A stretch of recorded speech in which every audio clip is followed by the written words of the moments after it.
भी हम अपनी जान देने से पीछे नहीं हटेंगे, हक के लिए आवाज़ उठाते रहेंगे। हमारे जो सीनियर लीडर्स हैं उनके ऊपर अटैक करना इस पार्टी पे अटैक करने के बराबर है। हम उसकी सख्त मजम्मत करते हैं। और लैंड ऑर्डर हम पूछना चाहते हैं, डीजीपी साहब से पूछना चाहते हैं। हुकूमत एक तरफ होती है, अपोजिशन एक तरफ होती है। अपोजिशन की हिफाजत करना पुलिस की जिम्मेदारी है। मैं पूछना चाहता हूँ डीजीपी साहब से, पुलिस ऑफिसर से पूछना चाहता हूँ, क्यों हमारे प्रोटेक्शन के बारे में आपने एहतियात नहीं किया? पत्थरबाजी हम पर कर रहे हैं, ये बड़ी शर्म की बात है। एक तरफ जमहूरियत का नारा लगाते हैं, एक तरफ दूसरी तरफ जमहूरियत को डैमेज करने वाले ये कांग्रेस पार्टी के लीडर्स हैं। बासाबता ये लोगों ने राउडीज को पाल रखा है। जहाँ पर भी बीआरएस पार्टी के लीडर्स जाएंगे, राउडीज उन्हें परेशान किया जाएगा। इसकी हम सख्त मजम्मत करते हैं और पुलिस डीजीपी और तमाम पुलिस ऑफिसर से गुजारिश करते हैं कि उनका प्रोटेक्शन किया जाए और ऐसे लोगों को गिरफ्तार किया जाए, सख्त से सख्त सजा दी जाए, ताकि आइंदा ऐसा ना हो सके। अगर ऐसा होगा तो जमहूरियत नहीं रहेगी, बल्कि आपस में दोनों पार्टी लड़ते रहेंगे। इसकी हम सख्त मजम्मत करते हैं। और चीफ मिनिस्टर साहब से, चूँकि उन्हीं के पास होम डिपार्टमेंट भी उन्हीं के पास है, हम उनसे भी गुजारिश करते हैं, डीजीपी साहब से भी गुजारिश करते हैं कि हमें हमारा काम करने दीजिए। हम काम में अड़चन नहीं करेंगे।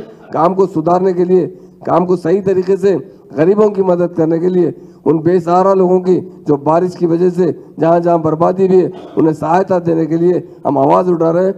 उसका हुकूमत की जानिब से और पुलिस डिपार्टमेंट की जानिब से मुकम्मल तरीके से ताउन मिलना चाहिए। आइंदा ऐसी हरकत ना हो, उसके लिए हम उसकी सख्त मजम्मत करते हैं और अपील भी करते हैं। Thank you. चलो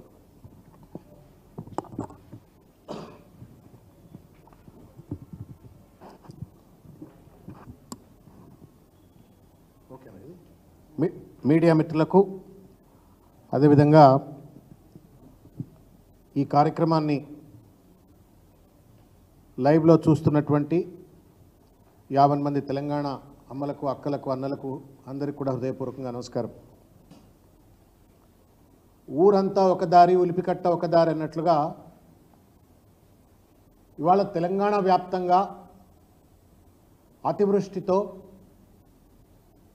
అడ్డు అదుపులేని వరదలతో, ప్రకృతి వైపరీత్యంలో ప్రజలు నానా ఇక్కట్లకు గురవుతుంటే సందట్లో సడేమియా లెక్క రేవంత్ రెడ్డి ఇవాళ చిల్లర రాజకీయాలకు ఇవాళ పాల్పడతా ఉన్నాడు. రాజకీయ పరమైనటువంటి ఒక విమర్శలు చేస్తూ ఇవాళ ప్రతిపక్షం పైన, కేసీఆర్ గారి పైన, కేటీఆర్ గారి పైన, హరీష్ రావు గారి పైన, బీఆర్ఎస్ నాయకత్వం పైన చిల్లర దాడి చేస్తూ ఉన్నాడు.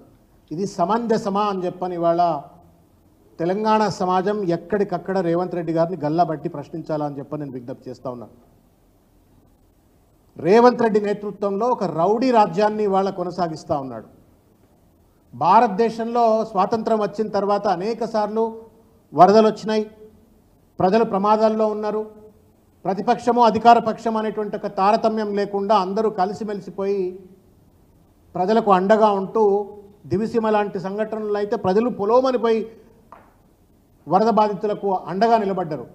కానీ ఇవాళ దుర్మార్గం ఏంటంటే, అధికారంలో ఉన్నటువంటి ఒక రేవంత్ రెడ్డి మొద్దు నిద్రపోతూ, కుంభకర్ణ నిద్రపోతూ, చిల్లర ప్రియారిటీస్ను, అడ్మినిస్ట్రేటివ్ ప్రియారిటీస్ను ముందల పెట్టుకొని ఇవాళ వరద బాధితులను ఆదుకోకుండా, ఇవాళ వరద బాధితులకు అండగా ఉండాలని వెళ్ళినటువంటి ఒక హరీష్ రావు గారిపైన, జగదీష్ రెడ్డి గారిపైన, సబితా ఇంద్రారెడ్డి గారిపైన, పువ్వాడ అజయ్ గారిపైన, ఇంకా చాలామంది పైన రాళ్లతో దాడి చేసి హత్యాయత్నానికి పాల్పడటం రేవంత్ రెడ్డి గారు, ఇది మీకు తగునా? ఇది ప్రజాస్వామ్యాన్ని ఖూనీ చేస్తూ ఉన్నారు, రాజ్యాంగాన్ని ఖూనీ చేస్తూ ఉన్నారు. కనీస మానవీయ విలువలను మర్చిపోయి ఇవాళ అత్యంత నీచమైనటువంటి ఒక చిల్లర రాజకీయాలు చేస్తూ ఉన్నారు రేవంత్ రెడ్డి గారు. ఇది తగదు. రాజకీయానికి కూడా ఒక సమయం ఉంటుంది, ఒక సందర్భం ఉంటుంది. తిట్టుకోవడానికి కూడా ఒక సమయం, సందర్భం ఉంటుంది. ప్రజలు బాధతో ఉంటే, ప్రజలు శవాలై మారుతూ ఉంటే, ఇండ్లలోకి నీళ్లు వచ్చి ఆస్తుల నష్టం జరుగుతూ ఉంటే వాటి గురించి మాట్లాడేది పోయి నువ్వు కేసీఆర్ గారిపైన, కేటీఆర్ గారిపైన, హరీష్ రావు గారిపైన చిల్లర బూతులు మాట్లాడటం ఏంటి? వాళ్ళపై దాడులు చేయించడం ఏంటి? నువ్వు ముఖ్యమంత్రివా, ముఖ్య కంత్రివా చెప్పు. నువ్వు ఎంత దుర్మార్గం అండి ఇది! ఏం పాపం చేసిందో తెలంగాణ ప్రజలు, తెలంగాణ రాష్ట్రం తెలియదు, కానీ ఇంత చిల్లర వ్యక్తి వాళ్ళ తెలంగాణ రాష్ట్రానికి ముఖ్యమంత్రి అయిపోయి వాళ్ళ ప్రజలు ఏడుస్తుంటే కళ్ళల్లో ఏళ్లు పెట్టి వాళ్ళ ఒక శాడిస్ట్ లెక్క వ్యవహరిస్తూ వాళ్ళ ప్రతిపక్షంపై దాడి చేస్తూ రాజకీయాలు చేసేటువంటి ఒక నీచ మనస్తత్వం ఉన్నటువంటి వ్యక్తిని ఇవాళ భారతదేశంలో ఏ రాష్ట్రంలో కూడా ముఖ్యమంత్రిగా బహుశా చూసుంటారు. రేవంత్ రెడ్డిని మాత్రమే చూస్తూ ఉన్నాం ఇవాళ. ఇది ఇంతకంటే దుర్మార్గం ఇంకోట్లేదు. దీన్ని తీవ్రంగా ఖండిస్తూ ఉన్నాం. ఇవాళ ఎట్లుందంటే ఒక బీహార్ లెక్క మారిపోయింది. ఆ చూస్తున్న సంఘటన చూస్తే, విజువల్ చూస్తే బాధ అయింది. హరీష్ గారు ముందు కూర్చున్నారు, వెనక సబితా ఇంద్రారెడ్డి గారు మహిళా నాయకురాలు కూర్చున్నారు. దాన్ని లేపుతున్నారు, అదేదో టాయ్ అన్నట్టుగా కారులు లేపడేయాలని చెప్పని ప్రయత్నం చేస్తున్నారు. ఏం చేద్దాం అనుకున్నారా ఆయన? మీరు ఏం చేద్దాం, చంపుదాం అనుకున్నారా? దాని ఇట్లా లేపుతున్నారు, ఇట్లా లేపే ప్రయత్నం చేస్తున్నారు రొంగి టైర్ల నుంచి. అంటే ఏం చేద్దారు? లేపు పడేసి డొల్ల కొట్టి చంపేస్తారా? మీరు హరీష్ రావుని చంపేస్తారా? సబితా రెడ్డిని చంపేస్తారా? వరద బాధితులకు అండగా ఉంటారని పోతే వాళ్ళని చంపేస్తారా అని చెప్పని వాళ్ళని ప్రశ్నిస్తూ ఉన్నారు. పోలీసులు అక్కడ ప్రేక్షక పాత్ర పోషిస్తూ ఉన్నారు. ఇదేం రాజ్యమో అర్థం కావట్లా. లా అండ్ ఆర్డర్ని కంట్రోల్ చేయాల్సిన వాళ్ళు ప్రేక్షక పాత్ర పోషిస్తూ ఉన్నారు. అందులో కూర్చున్నటువంటిది ఒక మాజీ మంత్రి, ఒక మాజీ హోంమంత్రి, ముగ్గురు మాజీ మంత్రులు కూర్చున్నారు. అందులో ప్రస్తుత శాసనసభ్యులు కూర్చున్నారు. వాళ్లపైన ఎంత దాడి జరుగుతూ ఉంటే పోలీసులు ఎందుకు ప్రేక్షక పాత్ర పోషించారు? ఇది డీజీపీ గారు సమాధానం చెప్పాలా? ఇది రౌడీ రాజ్యమా? ఇక్కడ ప్రజాస్వామ్యం ఉందా? ఇక్కడ రాజ్యాంగం ఉందా? ఒక్కసారి సమాధానం చెప్పాలని చెప్పని నేను డీజీపీ గారిని, పోలీసు వారిని కూడా నేను విజ్ఞప్తి చేస్తూ ఉన్నాను. ఇంకో పరిస్థితి ఏంటంటే, ఈ సన్నాసితన యొక్క అసమర్థతను కప్పిపుచ్చుకొని ఇవాళ చిల్లర మల్లర మాటలు మాట్లాడుతూ ఇవాళ కాలయాపన చేసే ప్రయత్నం చేస్తూ ఉండు. సూటిగా అడుగుతూ ఉన్నాను. అమ్మ పెట్టదు, అడుక్కొని తిననివ్వదు అన్నట్టే ఉంది రేవంత్ రెడ్డి పరిస్థితి. నువ్వేమో వరద బాధితులను ఆదుకో. ఎవరో సుభాన్ ఖాన్ బిడ్డ, ఒక పేదింటి సుభాన్ ఖాన్ బిడ్డ, ఒక బుల్డోజర్ నడిపే బిడ్డ వచ్చి బుల్డోజర్ నడుపుకుంటూ పోయి ఆ 9 మందిని కాపాడేదాకా ఈ సన్నాసి ప్రభుత్వానికి, ముగ్గురు మంత్రులు అక్కడ ఉన్న వాళ్లకు చేవదచ్చిన వాళ్ళకి అక్కడ పడుంటారట. మళ్ళీ కేసీఆర్ గారిపైన, కేటీఆర్ గారిపైన, హరీష్ గారిపైన దాడి చేస్తారట. న్యాయమా? తెలంగాణ సమాజం ఒక్కసారి ఆలోచించాలని చెప్పని నేను కోరుతా ఉన్నాను. సుభాన్ ఖాన్ ఒక ధైర్యంతో తన ప్రాణం పోయినా పర్వాలేదని చెప్పని 9 మందిని కాపాడిండు. సెల్యూట్స్ బీఆర్ఎస్ పార్టీ తరఫు నుండి సుభాన్ ఖాన్కు సెల్యూట్ తెలియజేస్తా ఉన్నాం ఈ వేదిక సందర్భం నుండి. ఒక వ్యక్తి ఏమో నా ప్రాణం పోయినా పర్వాలేదని చెప్పని అక్కడ సాధారణమైన వ్యక్తి అక్కడ ప్రజలను ఆదుకోవడం కోసం పోతాడు. ముఖ్యమంత్రి కుర్చీలో కూర్చోనేమో బూతులు, శాపనార్థాలు, అడ్డమైనటువంటి ఒక ప్రియారిటీస్ను ముందు పెట్టుకొని చిల్లర రాజకీయం చేస్తాడు. డిజాస్టర్ మేనేజ్మెంట్ అథారిటీ యాక్ట్ ప్రకారంగా chief minister is the chairman for the act. అంటే ఎప్పుడైనా డిజాస్టర్స్ వచ్చే ముందు కానీ, వచ్చిన తర్వాత కానీ ముందు వరుసలో ఉండి పెద్దన్న పాత్ర పోషించవలసిన ఒక బాధ్యత ముఖ్యమంత్రిది. గడ్డి బీకుతున్నారా మీరు ఇన్ని రోజులు? చెప్పండి. When government of India has given you clear instructions, clear alerts ఇచ్చిన తర్వాత కూడా ఎందుకు మీరు యాక్షన్ తీసుకోలేకపోయినారు? ఒక రివ్యూ మీటింగ్ పెట్టినవారు రేవంత్ రెడ్డి. గుండె మీద చేయబెట్టుకొని చెప్పండి మీరు. ఒక రివ్యూ మీటింగ్, వర్షాలు వస్తూ ఉన్నాయి, వరదలు వస్తూ ఉన్నాయి, ఒక జాతీయ విపత్తుల సంస్థకు చైర్మన్గా నువ్వు ఒక రివ్యూ మీటింగ్ పెట్టావా? పెట్టలే. హైడ్రా, ఆయన గబ్బర్ సింగ్, పవన్ కళ్యాణ్ గారి సినిమా గబ్బర్ సింగ్ లెక్క ఆయన గబ్బర్ సింగ్ లెక్క ఉన్నాడు. He's also responsible disaster management గారికి.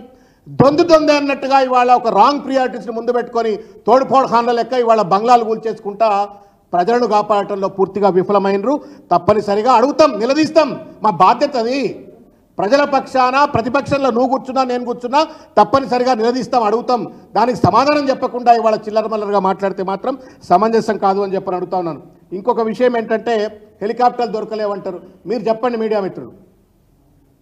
వీళ్ళకు కొత్త బిచ్చగానికి పొద్దెరగడం అన్నట్టుగా ఇవాళ మంత్రులందరూ తోక కట్టుకున్నట్టు హెలికాప్టర్ని కట్టుకొని తిరుగుతూ ఉన్నారు. మా జగదీష్ రెడ్డి గారు చెప్తా ఉన్నారు, హైదరాబాద్ నుంచి నల్గొండ పోవడానికి కూడా హెలికాప్టర్లు తిరుగుతున్నారు అని చెప్పని. ఏడికి పడితే ఆడికి పోవడానికి ప్రభుత్వ కార్యకలాపాలకు హెలికాప్టర్లు ఉంటాయట, వరద బాధితులను ఆడుకోవడానికి మాత్రం హెలికాప్టర్లు లేవంటే ఇది నమ్మశక్యంగా ఉందా?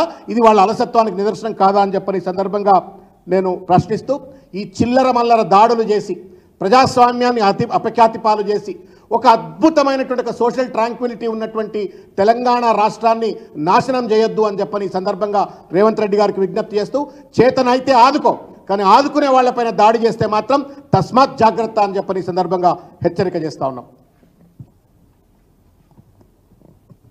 మీడియా మిత్రులకు నమస్కారం. నిజంగా ఈ రాష్ట్రంలో ప్రజాపాలన నడుస్తలేదు, ప్రతీకార పాలన, కక్షలు కార్పణ్యాలతో కూడుకున్నటువంటి పాలన నడుస్తున్నదని మేము మొదటి నుండి చెప్తూనే ఉన్నాం. ఈరోజు ఖమ్మంలో మా బీఆర్ఎస్ పార్టీ నాయకుల బృందం, పెద్దలు